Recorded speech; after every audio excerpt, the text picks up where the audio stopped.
পৃথিবীর ইতিহাসে এমন অনেক ব্যক্তি ছিল যারা আল্লাহকে চ্যালেঞ্জ করে বসেছিল এবং আল্লাহকে সরাসরি চ্যালেঞ্জ করার পর তাদের এমন অবস্থা হয়েছিল যে তারা নিজেরাও ভাবতে পারেনি তাদের সাথে এমন কিছু ঘটবে। আপনি জানলে অবাক হবেন, আল্লাহকে যারা চ্যালেঞ্জ করেছে তাদের লিস্টে শেখ হাসিনা এবং মিস্টার বিস্টের বন্ধুও রয়েছে। আল্লাহকে চ্যালেঞ্জ করার পর তাদের সাথে যা ঘটেছিল তাই জানাবো আজকের এই ভিডিওতে। তো কারা এই হতভাগা ব্যক্তি যারা আল্লাহকে চ্যালেঞ্জ করেছিল এবং তাদের পরিণতি কি হয়েছিল?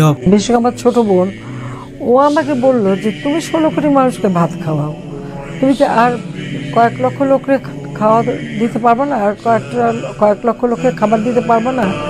জাহান্নামী জাহান্নামী জাহান্নামী জাহান্নামী। ভিডিওটিতে লাইক দিয়ে বসে যান শেষ পর্যন্ত দেখার জন্য। আর নতুন দর্শকেরা চ্যানেলটি সাবস্ক্রাইব করে ফেলুন। নাম্বার 1, শেখ হাসিনা। 2009 সালে বাংলাদেশের জনগণ তাকে বেশ স্বতঃস্ফূর্তভাবে ভোট দিয়ে নির্বাচিত করেছিল। বাঙালি মনে করেছিল শেখ হাসিনা হয়তো এক নতুন বাংলাদেশ গড়ে তুলবে, তবে তিনি একটি নতুন বাংলাদেশ গড়েও তুলেছিলেন। তার ক্ষমতার শুরু থেকেই শুরু হয় এক নতুন বাংলাদেশের অধ্যায়, যে অধ্যায়ের একেবারে প্রথমেই ছিল পিলখানার ভয়াবহ হত্যাকাণ্ড। হাসিনা ক্ষমতায় আসার পরপরই পিলখানাতে ব্যাপক হত্যাকাণ্ড চালায়। এরপর শেখ হাসিনার অধ্যায়ে আসে শাপলা চত্বরের বিভীষিকাময় রাত, তারপর জনগণের ভোটাধিকার লঙ্ঘন, শুরু হয় গুম খুন দুর্নীতি, অর্থ পাচার সহ মানবাধিকার লঙ্ঘন। এভাবে গুম খুন আর অর্থ পাচারের মধ্য দিয়ে বছরের পর বছর চলতে থাকে শেখ হাসিনার একনায়কতন্ত্র। সরকারি দলের একটা নেতা হয়ে যায় যেন একটা রক্তপিপাসু রাক্ষস। শেখ হাসিনার শাসনামলে 15 বছরে $99 বিলিয়ন ঋণ করা হয়। এই $99 বিলিয়ন ঋণের মধ্যে $93 বিলিয়ন শেখ হাসিনা এবং তার দলের লোকজন বাইরে পাচার করে দেয়। এমন কোনো জঘন্য কার্যক্রম নেই যেটা শেখ হাসিনা এবং তার দল করেনি। যেখানে বাংলাদেশের হয়ে ওঠার কথা ছিল একটা সম্ভাবনাময় রাষ্ট্র, সেখানে তারা বাংলাদেশকে পরিণত করেছে এক দুর্নীতির রাজ্যে, যে রাজ্যে আয়নাঘরও ছিল অথচ সেখানে কোনো আয়না ছিল না। এখানে মানুষকে যেভাবে ইচ্ছা সেভাবে বছরের পর বছর গুম করে রাখা হতো।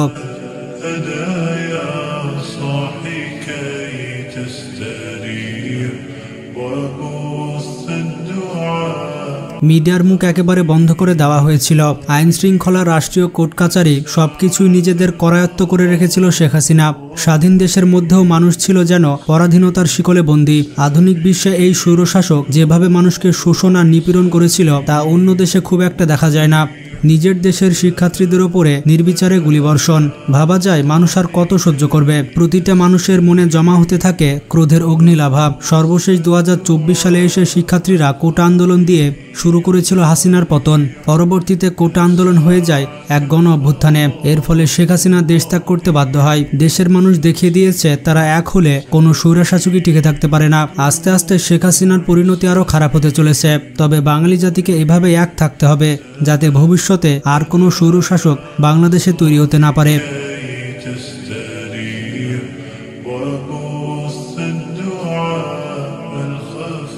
Number 2, Chris Tyson. যেমনটা জানেন, ক্রিস টাইসন মিস্টার বিস্টের বেস্ট ফ্রেন্ড। আপনি যদি মিস্টার বিস্টের ভিডিও দেখে থাকেন তাহলে এই ব্যক্তিকে অবশ্যই চিনবেন। এই ব্যক্তিকে মিস্টার বিস্টের প্রায় প্রতিটি ভিডিওতে দেখা যায়, কিন্তু হঠাৎ করে তার এমন কিছু হয়েছিল যে সে ইসলাম বিরোধী কথা বলতে শুরু করে। এমনকি টাইসন টুইটারে একটি পোস্ট করে এবং ইসলাম ধর্মকে অপমান করে। এমনকি ক্রিস টাইসন ইসলাম ধর্মকে গালিও দিয়েছিল এবং বলেছিল ইসলাম হচ্ছে একটি ওল্ড রিলিজিয়ন। এছাড়া সে সবার সামনে বলেছিল ইসলাম ধর্ম কাউকে সম্মান দেয় না এবং মহিলাদের ঠিকমতো অধিকার দেয় না। এছাড়া সে টুইটারে আরও লিখেছিল, কেন যে সবাই ইসলাম ধর্ম গ্রহণ করে সেটি আমি বুঝতেই পারি না। এই সকল পোস্ট টুইটারে দেওয়ার পরে তাকে আস্তে আস্তে অনেক ক্রিটিসাইজ করা হয়। যেহেতু সে ইসলামকে অপমান করেছে তাই তার সাথে কিছু খারাপ হবে, এটাই স্বাভাবিক। যখন থেকে সে ইসলাম ধর্মকে অপমান করতে শুরু করে তখন থেকে তার মানসিক অবস্থা খারাপ হয়ে যায় এবং সে উল্টাপাল্টা কাজ করতে শুরু করে। যেমন সে প্রথমে তার স্ত্রীকে তালাক দিয়ে দেয় এবং তার একটি সুখের সংসার ছিল সেটিও নষ্ট হয়ে যায়। পরবর্তীতে যখন সে মিস্টার বিস্টের ভিডিওতে আসলো তখন সে মেয়েদের মতো আচরণ করছিল। এমনকি সে তার চুল মেয়েদের মতো রেখেছিল এবং তার সম্পূর্ণ আচরণ মেয়েদের মতো হয়ে গিয়েছিল। কিছুদিন আগে সে তার হরমোন অপারেশন করায় এবং সে ছেলে থেকে মেয়ে হয়ে যায়। সে যখন ছেলে ছিল তখন তার অনেক ফ্যান ফলোয়ার ছিল, কিন্তু ছেলে থেকে যখন মেয়ে হলো তখন আস্তে আস্তে তার ফ্যান ফলোয়ার কমে যায় এবং তাকে সবাই ঘৃণা করতে থাকে। এই ব্যক্তি কুরআন এবং ইসলামকে অপমান করেছিল, যার কারণে আল্লাহ তার পুরুষত্ব কেড়ে নিয়েছে। এর পাশাপাশি তার যত সম্মান ছিল সেগুলো আল্লাহ কেড়ে নিয়েছে। Number 3, Nico blog. এই ব্যক্তি হচ্ছে ভারতের একজন ফেমাস ইউটিউবার। সে তার দর্শকদের বলার চেষ্টা করছিল মানুষের মৃত্যুর পর যে কবর দেওয়া হয় সেটি আযাবের কোনো জায়গা নয়, আর মানুষ চাইলে কবরকে বিলাসিতার জায়গা করতে পারে। এই কথাকে প্রমাণ করার জন্য নিকু ব্লগ একটি কবর তৈরি করে ফেলে। এই কবরে মানুষের সার্ভাইভ করার জন্য সবকিছুর ব্যবস্থা ছিল। এর মধ্যে ছিল মিউজিক সিস্টেম, এয়ার কন্ডিশন সহ আরো অনেক ব্যবস্থা। যখন এই সব কিছু কমপ্লিট হয়ে গিয়েছিল তখন এই ছেলেটি কবরের মধ্যে 24 ঘন্টা কাটাতে চাইছিল। যখন সে কবরের মধ্যে নেমেছিল তখন একটি পাইপের মাধ্যমে খাবার দাবার তার বন্ধুদের কাছ থেকে নিচ্ছিল। যখন সবকিছু ঠিকঠাক হয়ে যায় তখন কিছুক্ষণ পর এই এলাকাতে প্রচুর পরিমাণে ঝড় বৃষ্টি হয়। এরপর নিকু ব্লগ এবং তার বন্ধুরা কবরকে যে বিলাসিতার জায়গা মনে করছিল তারা সবাই এখন একটি আযাবের মধ্যে জড়িয়ে গিয়েছিল। অবাক করা বিষয়টি হচ্ছে এই বৃষ্টির পানি কবরের মধ্যে ঢুকে গিয়েছিল এবং হঠাৎ করে কবরের পরিবেশ পুরোপুরি পাল্টে যায়। এরপর কোনোভাবে নিকুর বন্ধুরা তাকে কবর থেকে বের করে নিয়ে আসে। তার অবস্থা এতটাই খারাপ হয়ে গিয়েছিল যে তাকে হসপিটালে ভর্তি করা হয়েছিল।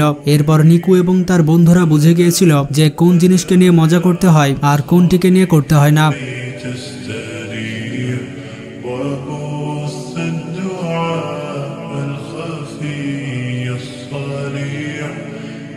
নাম্বার 4, নমরুদ। নমরুদ সেই শক্তিশালী বাদশা ছিল যে সম্পূর্ণ পৃথিবীর ওপরে রাজত্ব করেছিল। রেওয়াতে এসেছে পুরো পৃথিবী শাসন করেছিল 4 জন।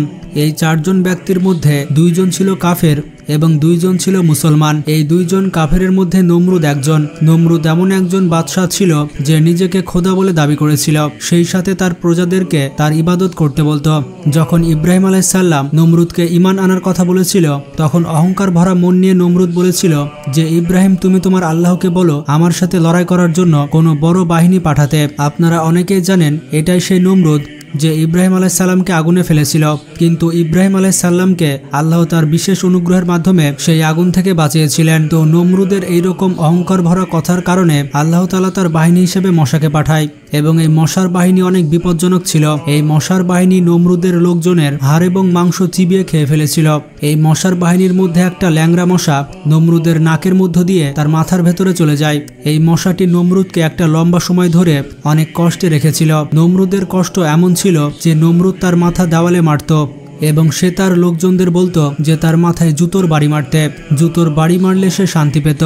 একটা সময় এসে গিয়েছিল যে মানুষগুলো নমরুদকে ভয় পেত, তারা এসে নমরুদের মাথায় জুতার বাড়ি মেরে যেত। কয়েক বছর ধরে নমরুদের এই কষ্ট থাকার পরে একদিন এই নমরুদের মৃত্যু হয়ে যায়। Number 5, Thomas Andrew. আল্লাহকে যারা চ্যালেঞ্জ করেছিল তাদের মধ্যে রয়েছে থমাস অ্যান্ড্রিউ। এই ব্যক্তি হচ্ছে একজন ব্রিটিশ বিজনেসম্যান, এর পাশাপাশি একজন শিপ বিল্ডার। এই ব্যক্তি বড় বড় জাহাজ ডিজাইন করত।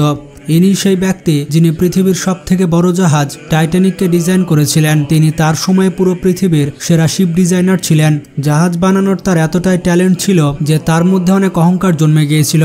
তিনি যখন টাইটানিক তৈরি করেছিলেন তখন তার নিজের প্রতি এতটাই বিশ্বাস ছিল যে তিনি দাবি করেছিলেন এই টাইটানিক জাহাজ কখনোই ডুববে না। এমনকি তিনি সবার সামনে বলেছিলেন তিনি এই জাহাজটি এমনভাবে ডিজাইন করেছিলেন যে আল্লাহ চাইলেও এই শিপকে ডুবাতে পারবে না। আমার তো এই কথা শুনেই মেজাজ খারাপ হয়ে যাচ্ছে। কতটা পাগল হলে আল্লাহকে কেউ এভাবে চ্যালেঞ্জ করে। তো যেমনটা আপনারা জানেন টাইটানিক তার প্রথম সফরেই ডুবে যায়। যখন টাইটানিক নর্থ আটলান্টিক সাগর দিয়ে যাচ্ছিল তখন একটি আইসবার্গের সাথে ধাক্কা খেয়েছিল, আর শুধুমাত্র একটা বরফের সাথে ধাক্কা খেয়ে টাইটানিকের অবস্থা খারাপ হয়ে যায়। এই জাহাজে তখন পৃথিবীর সবথেকে বড় বড় বিজনেসম্যান এবং পৃথিবীর গণ্যমান্য ব্যক্তিরা ছিলেন। এই সকল ব্যক্তিদের মধ্যে অ্যান্ড্রিউ নিজেও ছিলেন এবং আল্লাহ এই ব্যক্তিকে উচিত শিক্ষা দিলেন।